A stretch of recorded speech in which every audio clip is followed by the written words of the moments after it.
What if everything you've been taught about money is wrong? What if working hard, saving money, and climbing the corporate ladder is actually keeping you poor? I've spent decades of my life studying the successful, the wealthy, those who have achieved financial freedom, and I've discovered something fundamental. The rich don't work for money. They make money work for them. They don't just accumulate income, they build systems of wealth. And that simple shift in mindset is the difference between financial hardship and financial freedom. Over the next 30 minutes, I'm going to share with you 12 financial principles that set the rich apart from everyone else. Some I learned through my own mistakes and successes. Others I learned by studying masters like Robert Kiyosaki, Warren Buffett, and other great thinkers, but all connect perfectly with the personal development philosophy I've dedicated my life to teaching. This isn't about get-rich-quick schemes. It's timeless wisdom that has created more millionaires than any other philosophy in history. By the end of this video, you will understand why a high income doesn't make you rich, why saving money without investing can keep you poor, and most importantly, how to start building real wealth today, regardless of where you're starting from. So if you're ready to stop trading time for money and start building assets that generate income while you sleep, this message is for you. Let's get started. Rule number 1 is the foundation of everything. And here I must give credit to a great friend and thinker, Robert Kiyosaki, who wrote the groundbreaking book, Rich Dad, Poor Dad. Robert taught something simple yet powerful that I've always admired. An asset puts money in your pocket. A liability takes money out of your pocket. When I first heard that, I thought, that sums up everything I've been trying to teach about value and wealth creation. It seems obvious, doesn't it? But let me tell you, most people understand it completely the opposite way. Let me give you a practical example. You buy a new car for $50,000. You're proud. You worked hard to get it. But let me ask you a question. Is that car an asset or a liability? Most people would say it's an asset. After all, it's something of value that you own. But by Kiyosaki's definition, and I completely agree, they're wrong. That car loses value the moment you drive it off the lot. It requires insurance, gas, maintenance, repairs. It takes money out of your pocket every month. That, my friend, is a liability. Now imagine, what if instead of buying that car, you invested those $50,000 in dividend-paying stocks that generate $300 a month in passive income? Now that's an asset. It puts money in your pocket. I've always taught, profits are better than salaries. Salaries allow you to live. Profits make you a fortune. What am I saying? That you need to own things that generate value, not just things that have value. The rich understand this distinction. The poor pursue liabilities that look like assets, luxury cars, expensive clothes, the latest technology. The rich accumulate real assets, rental-generating properties, profitable businesses, investments that generate cash flow. I learned this the hard way. When I was young, I bought my first new car and thought I was making progress. My mentor looked at me and said, "Jim, that car is making you poorer every month." That hit me like a lightning bolt. So here's your first step. Make a list right now of everything you own. Ask yourself honestly, is this putting money in my pocket or taking it out? If it's taking it out, it's a liability. And you need to start shifting your focus from accumulating liabilities to building assets. Don't complicate things. Keep it simple. Assets put money in your pocket. Liabilities take it out. It's that simple. Rule number 2. Income is not wealth. And here I will combine what I've learned in life with the excellent research of Thomas Stanley, who wrote the Millionaire Next Door book. Stanley spent decades studying real millionaires. And guess what he discovered? Most real millionaires don't drive luxury cars. don't live in mansions, and you'd never know they were rich just by looking at them. Meanwhile, people with extremely high incomes, doctors, lawyers, executives earning $300, $400, $500,000 a year, are often bankrupt. Why? Because they spend it all trying to appear rich. Let me be clear. You can earn $300,000 a year and be broke. You can earn $50,000 a year and be rich. The difference isn't in how much you earn, but in how much you save and what you do with what you save. I've always taught, it's not what you earn that matters, it's what you do with what you earn. I also say, profits are better than salaries. Salaries allow you to live, profits build your fortune. What am I saying?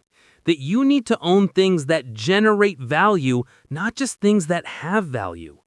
The rich understand this distinction.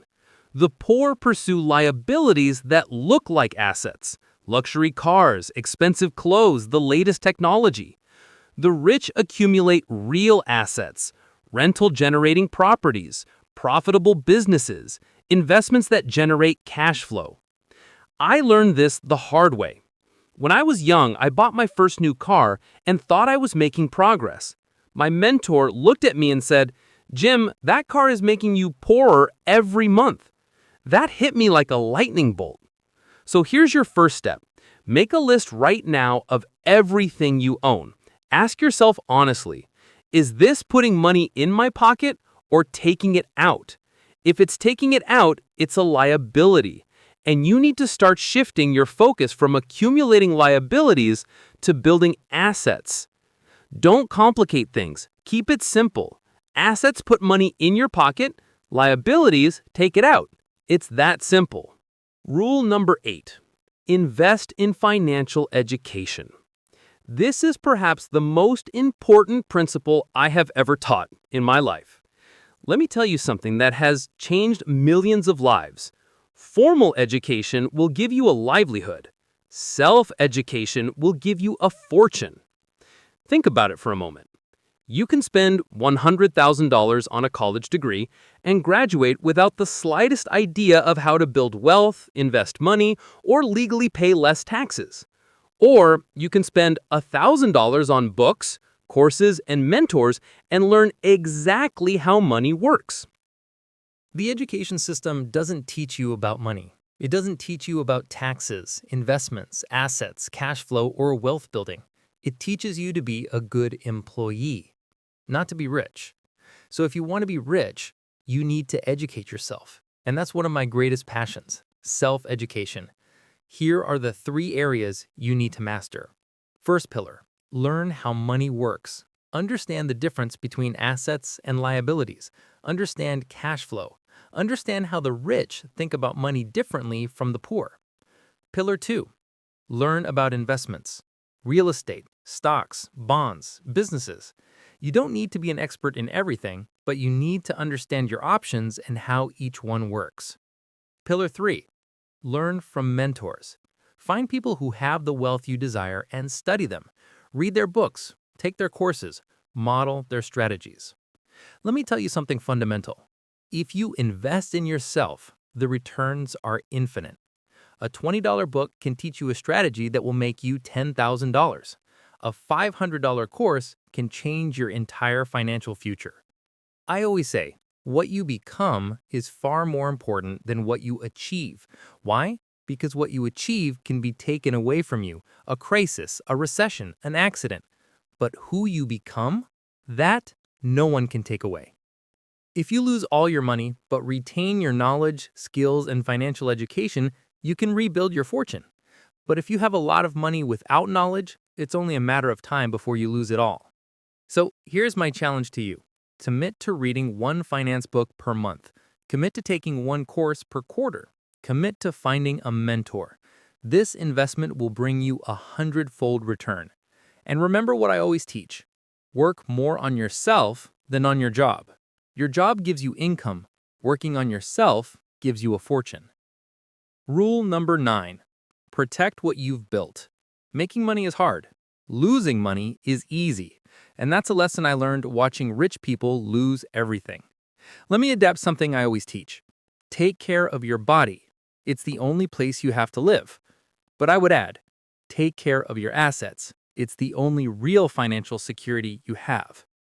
Experts in wealth planning understand that protection is just as important as accumulation, and I completely agree.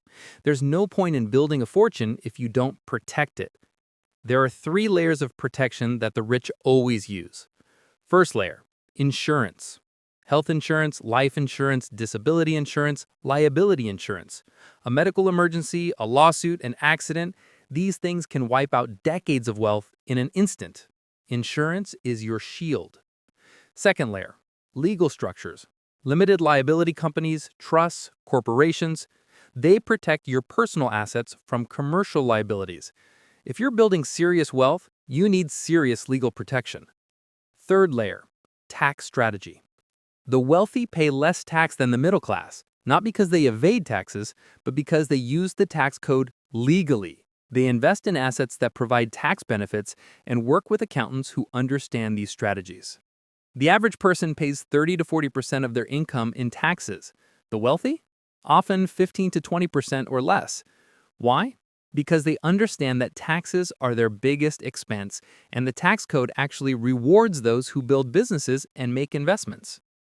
I always say, it's not what you earn, it's what you save. And saving means protecting. Don't wait to get rich to start protecting your assets. Start now. Establish the structures now. Get insurance now. Learn sound tax strategies now. Because building without protection is like building a house without a roof. The first storm can destroy everything. Rule number 10. Think long term. This is one of the most important philosophies I've taught throughout my career. The rich play a different game than the poor. The poor think in days. The middle class thinks in years. The rich think in decades. I always say, the goal isn't just to live a long time. The goal is to live well for a long time. And living well requires long-term thinking. Short-term thinking says, I want money now. I want results now. I want success now. Long-term thinking says, I'm going to plant seeds today that I won't harvest for 10 years, and I'm at peace with that. Those who think short-term buy liabilities that feel good today but are expensive tomorrow. Those who think long-term buy assets that may seem like a sacrifice today but pay off over a lifetime. Let me give you a concrete example. Let's say you are 30 years old. You have 2 options. Option 1, spend $500 a month on a luxury car payment for the next 5 years. Total spent, $30,000. Result at age 35, a depreciable asset worth $15,000. Option 2, invest $500 a month in index funds for the next 35 years until retirement. Total invested, $210,000. Result at age 65 with an average return of 10%, more than $1.7 million. The same $500 a month, 2 completely different futures. The only difference? The time horizon. I always teach, you can't change your destiny overnight, but you can change your direction overnight. Thinking long-term means choosing the right direction today and sticking to that purpose. Wealth isn't built in a year. It's built over a decade. Success isn't built in a month. It's built through 1,000 small decisions over 10,000 days. Another thing I always say, don't wish it were easier, wish it were better. Thinking long-term is about becoming better, not about taking shortcuts. So stop looking for shortcuts. Stop looking for get-rich-quick schemes. Start thinking in terms of decades. Plant trees whose shade you can enjoy 20 years from now. This is how the rich think. This is how wealth is built. This is how legacies are created. Rule number 11. Live below your means. It sounds simple, but it's one of the hardest rules to follow in practice. I always say, it's not what happens that determines your future, it's what you do with what happens. And what happens when you earn more money? Most people immediately increase their spending. They get a raise, they buy a new car. They get a bonus, they move to a bigger house. They earn more, they spend more. Thomas Stanley called this lifestyle inflation, and it's pure wealth destruction. Here's what happens. You earn $50,000 and spend $45,000. You save $5,000 a year, 10%. Not bad. Then you get promoted. Now you earn $100,000. But instead of saving $55,000, you improve your lifestyle and still only save $5,000. Your income has doubled, but your net worth hasn't grown at all. The rich do the opposite. They maintain their stable lifestyle even with increased income. They earn $50,000, spend $40,000, and save $10,000. They earn $100,000, continue spending $40,000, and now save $60,000. Their wealth explodes while their neighbors go bankrupt trying to appear rich. I always teach, learn to be happy with what you have while pursuing what you desire. Living below your means doesn't mean deprivation. It means freedom. When you live below your means, you have options. You can invest more. You can take calculated risks. You can say no to jobs you hate. You can pursue opportunities without fear. That's true wealth. Not the car you drive, but the choices you have. Here's a simple rule I recommend. Whenever your income increases by $1,000, increase your spending by no more than $300. Save and invest the remaining $700. This way you enjoy an improved lifestyle while accelerating the building of your wealth. And here's the key.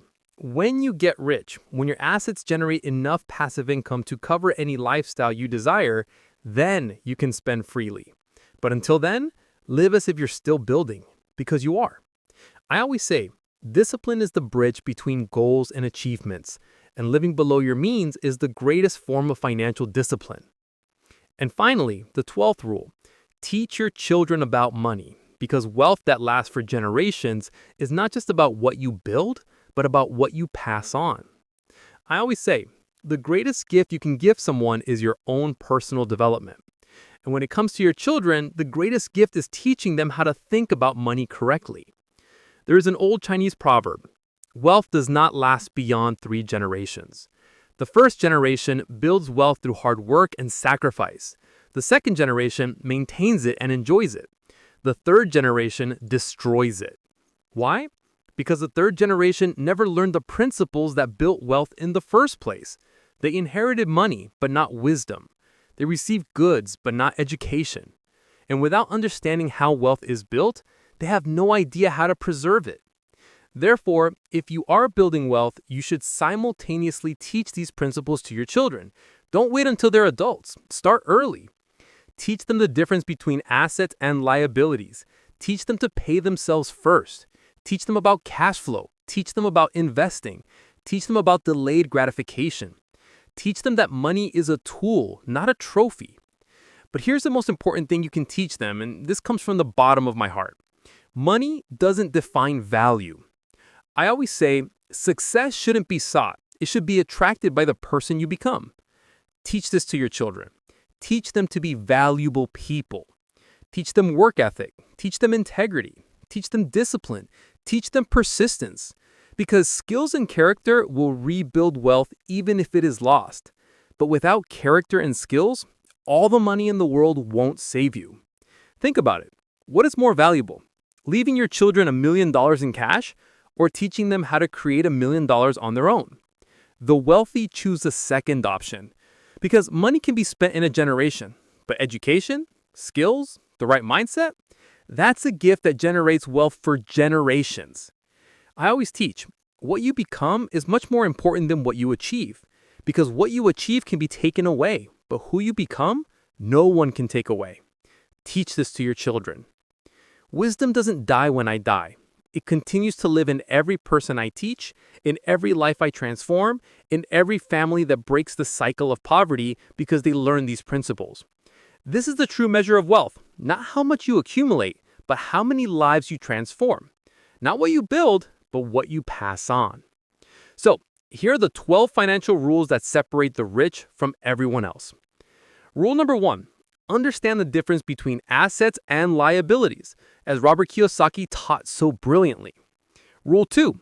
Income is not wealth, as Thomas Stanley proved in his research. Rule 3. Pay yourself first, the timeless wisdom of the richest man in Babylon. Rule 4. Make your money work harder than you, one of the central pillars of everything I've taught. Rule 5. Invest in assets that generate cash flow. Kiyosaki and Buffett were absolutely right. Rule 6. Diversify your income sources, as Tom Corley's research confirmed.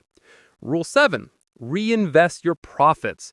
the power of compound interest that Einstein called the eighth wonder. Rule 8, invest in financial education, my greatest passion and belief. Rule 9, protect your assets. Building without protecting them is like building on sand. Rule 10, think long-term, decades, not days.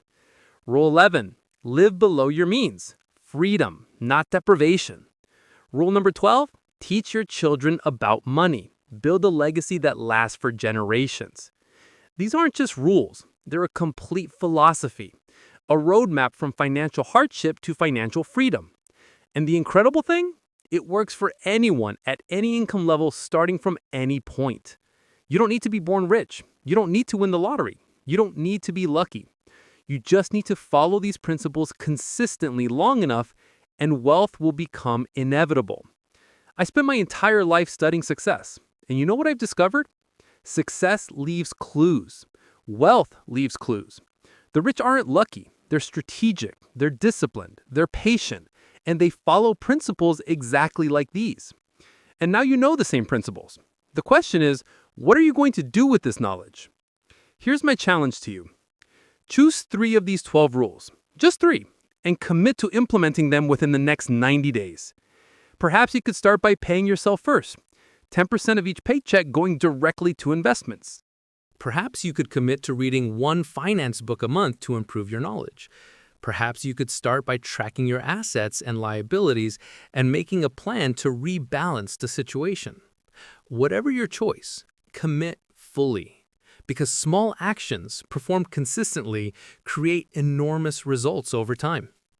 Look, the difference between where you are financially and where you want to be isn't luck. It's not a matter of timing. It's not intelligence. It's simply the decision to start following these principles today, instead of someday. I always say, you're not paid by the hour. You're paid for the value you add to the hour. And the value you add is determined by what you know and what you do with what you know. Now you know. The only question left is, will you act? Are you going to continue trading time for money, or are you going to start building wealth? Are you going to continue living paycheck to paycheck, or are you going to start paying yourself first? Will you continue to appear rich, or will you finally start to be rich? The choice is yours, but I can promise you this. If you follow these 12 rules with discipline and patience, in 5 years, you will look back on this moment as the turning point, the moment when everything changed, not because you were lucky, but because you were wise and consistent, and you built something real. This is the legacy I chose to leave behind. This is the wisdom I dedicated my life to sharing, and now it's yours to carry forward. Build assets, not just income. Build wealth, not just a salary. Build a life where money works for you instead of you working for money. This is freedom. This is wealth. This is the life you deserve. And always remember, work more on yourself than on your job, because what you become is infinitely more valuable than what you achieve.